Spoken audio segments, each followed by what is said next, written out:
ending. But we'll get to that. I mean, critics and viewers are really enjoying this spin on Matlock.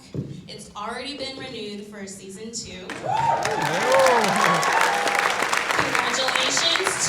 Two major feats in today's TV landscape. No talk, like big deal. And it all started with a walk. Jenny is known for her walks. And you had been looking for a pre-existing property to work on with your production company.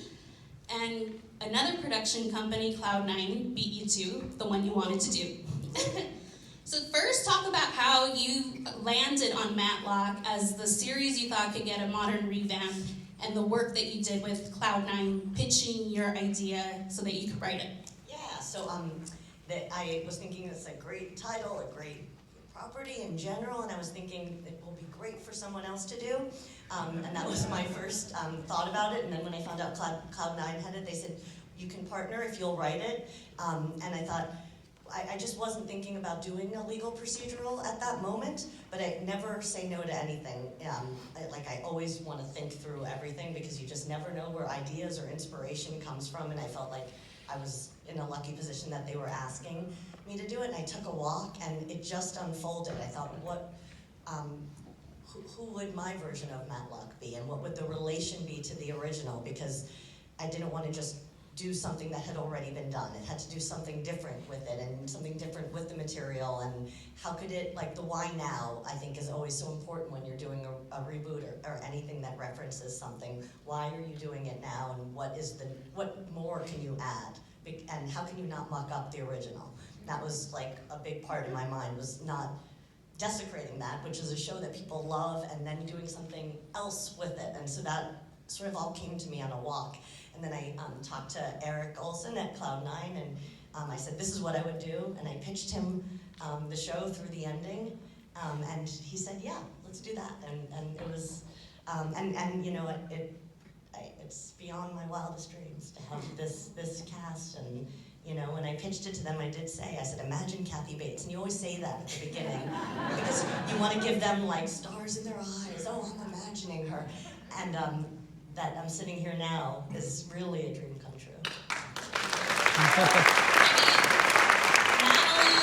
Matlock does not have a Nepo baby relationship with the classic TV character, no. Ben Matlock, played by the great Andy Griffith. I mean, yes. Yes. Talk to me about what you knew you wanted the connection to be and what you didn't want that connection to be. And was it a hard sell to say, we're changing the gender here? That wasn't a hard sell. I think if you're coming to me to write something, you know it's going to be female driven, because that is what I know and what I love and what I put out into the world. And you know, so that was sort of, I think, at the beginning. But I didn't want to do, I don't want to say just gender flip, but I didn't want that to be the idea of the premise. Right? The idea of the premise had to be so much more to earn its place, I think, in our TV landscape, which is so, you know, there's so many great things and there's so much material, and so it really kind of, you know, in my mind I'm thinking, like, why this take, why this character? And if I can answer those and it feels like, oh, this is something different that I can bring into it. And I think the idea, right away thinking about an older woman lawyer and what the difference is with an older woman lawyer and an older man lawyer, that gave me so much character already, because, you know, we're used to seeing older men in positions of authority, and we're just not, we don't see that, we don't grow up with it enough, and we don't have it enough. So right away, I knew that she could come in and use that to her advantage. And use sort of what the audience was going to be thinking, what people were thinking about her. And I really was, my biggest challenge to myself was, can this woman tell us the whole time that she's being underestimated? Can the audience watch her, take advantage of that underestimation? And can they still underestimate her by the end? Even though she said it a million times, I'm being underestimated, you're underestimating me, can the audience still underestimate her? And I felt like if I could achieve that, then it would be something interesting. It definitely is. Miss Bates. Miss Bates.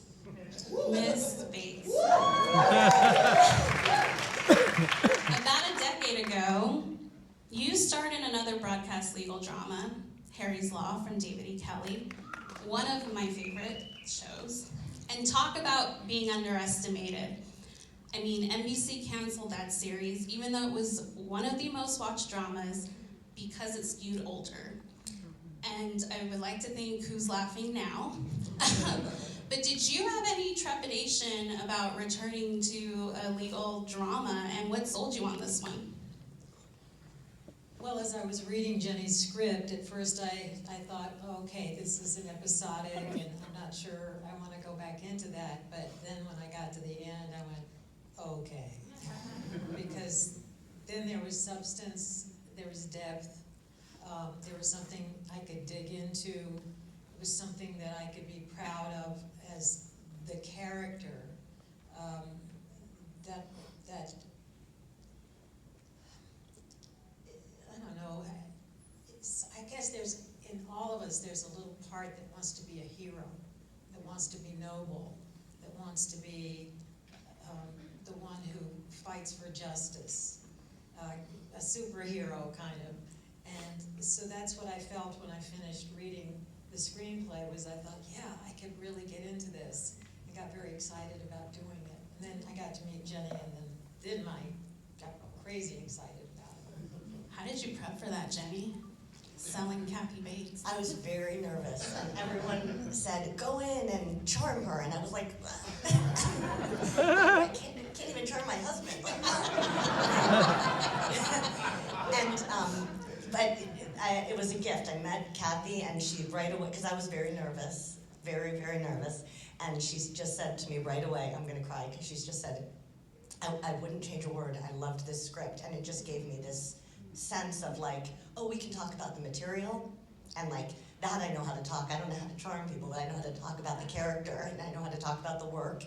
And she just saying that right away made like just my whole body go, oh, okay, and we just talked, and we talked and talked and talked, and it was just like, it was such a beautiful meeting. At the end, she said, I'm gonna do this, I'm doing this. And I was just like, and my phone was blowing up and saying, how did it go? And I was like, it wasn't just, we just talked, it was amazing. We talked about the character. Kathy had her iPad out and script like thoughts and notes and things, and like we were talking about deep character stuff and where the character would go. And I got, when I get excited talking about character, I'm just like, ah!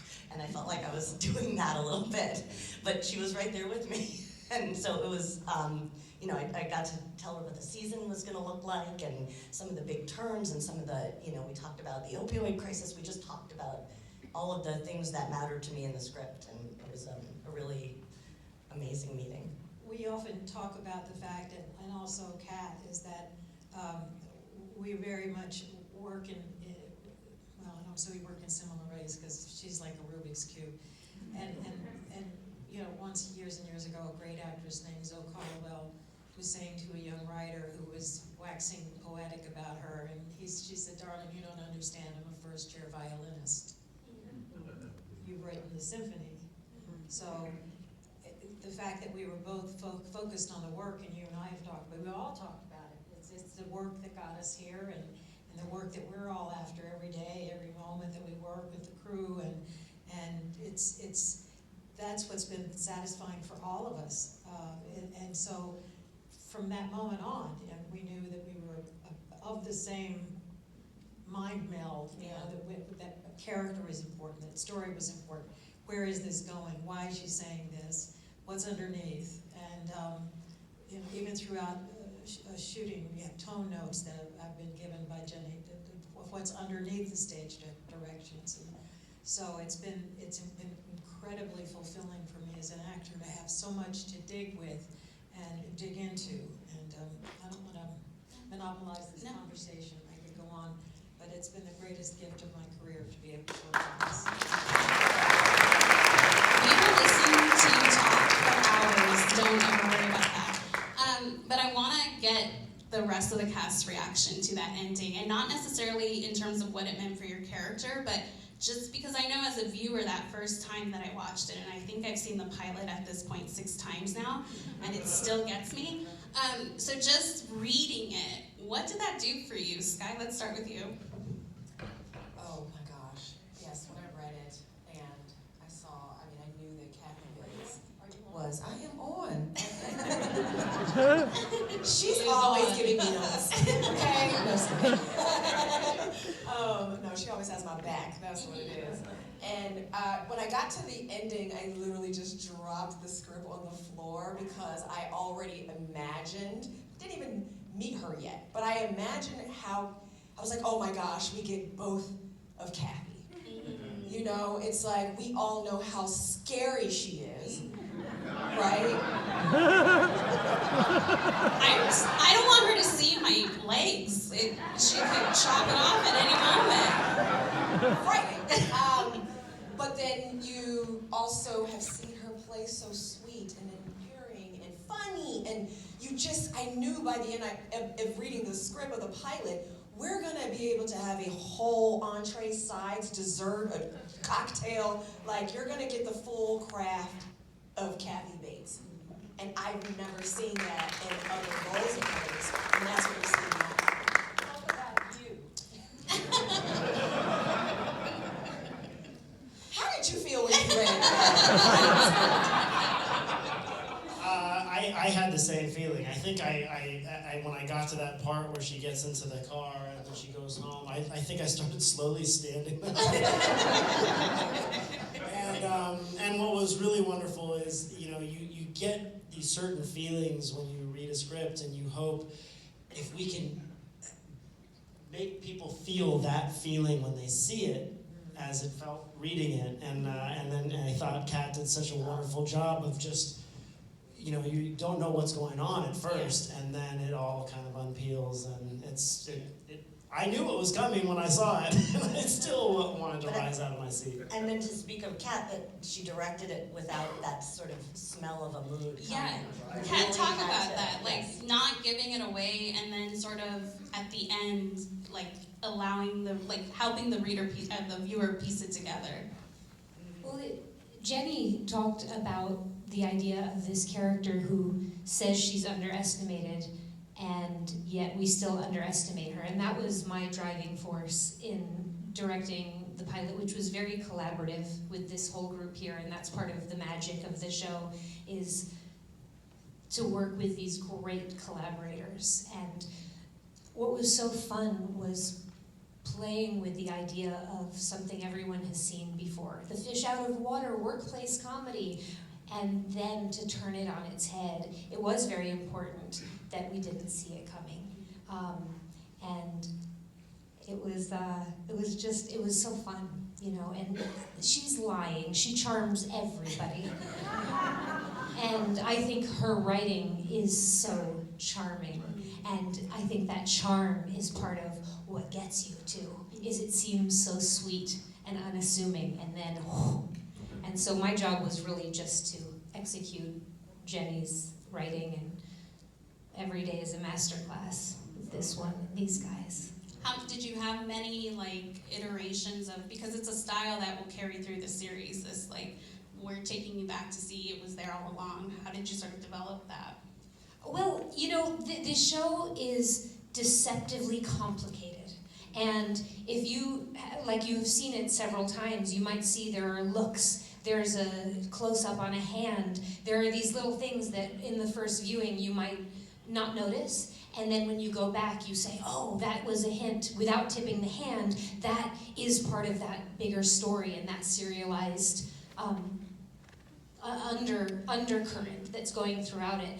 And so that is something that throughout the whole series we had to be really conscious of, and with all of our collaborators talk about that. It's not a simple show. It is a Rubik's Cube. David and Leah, how much were you sort of looking, is my photo on this murder board? Where do I fit here? I think with Billy and Sarah, they're just glad to be in the same room. Let alone be a part of a board. And I just wanted to say, I mean, I'm in the same position as all of you right now. I mean, I'm right there in the seat, and I'm just listening to you guys, and I'm just marveling at just your perspective, and I'm learning so much at the moment still today after shooting 19 episodes with all of you guys. But, you know, I think the idea was to have employees in Jacobson Moore to just solely act as employees to help people win cases and not be involved in the orifice of Maddie Matlock. And that brings its own version of tension, its own version of comedy, and also brings a version of Maddie Matlock's life that she probably never lived in her old jobs before. And so we were really just concentrating on figuring out how these two characters can feed the story of we're in a normal world. We are not in the fast, tense speed of which Jenny wrote and edits, and Kat directs and edits as well. We were just, like Billy and Sarah, we were just there along for the ride, and I think that balance really helps the world of Matlock. I mean, he just said the whole damn thing. Amazing. But it is really true. I think, especially when I read the pilot too, I thought to myself, like, oh, like, I think one could hope that maybe you're on the murder board for plot reasons and like shaking things up. But I think just to echo kind of what David said about being present as well, like, these characters are so very just normally themselves, but what the big ticker is when Maddie comes in and she's this ginormous mirror to all of these different characters that you would never expect to react in certain ways or take her in the way that you do, because again, like, she is such a conundrum. She is so charming and supposedly unassuming, but there is so much more that meets the eye, especially when it comes down to her skill. And like, part of what drew me initially to this project was like, when I read something, I try not to do the actor or analyzer thing where I'm like, what's gonna happen next, or I'm foreshadowing things constantly, because I really like to be surprised, and I was so stinking surprised. And I think what's amazing by the end is like, you've already fallen in love with this character, so that when you see that deception switch, it almost makes you question who you are, because you're like, I'm rooting for you. And that, I love things like that, because we as humans are so nuanced and have so many reasons for the things that we do and why we do them, and to really be able to explore those emotions. I was so excited to see where the show is going to continue to go after already being so shocked. Yeah. Well, and Sarah's like at the opposite end of the spectrum in terms of being underestimated. Maddie's underestimated because of her age and her gender, and even though she has all this experience, and your character is underestimated because you don't have as much experience. What was that dynamic like, sort of, figuring out, like, are you my foe, or how do I make you my mentor? I think that's really interesting about Sarah. I really love the point that you bring up about her also being underestimated, because it brings her very intense, honest boldness to a very tender place. And you do see that Sarah actually is kind of a softie. I kind of think a lot of hard people are actually secretly softies, which is why they're hard to begin with. But, it is interesting seeing everyone kind of handle their underestimation completely different. Maddie obviously is much more intentional about hers, but with Sarah, like, one would think, okay, you're really bold, and like, you just kind of say what's on your mind, and you're so intense on getting ahead. But, I just lost my train of thought. I'm so awkward. We're on stage with Kathy Bates. It's normal. I know, I got so lost in the moment with y'all.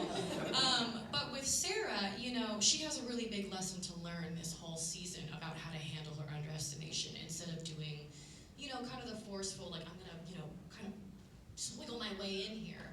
I think that's one of her biggest lessons this whole season, and Maddie's one of the first people to really highlight, darling, there are other ways to do things, for sure.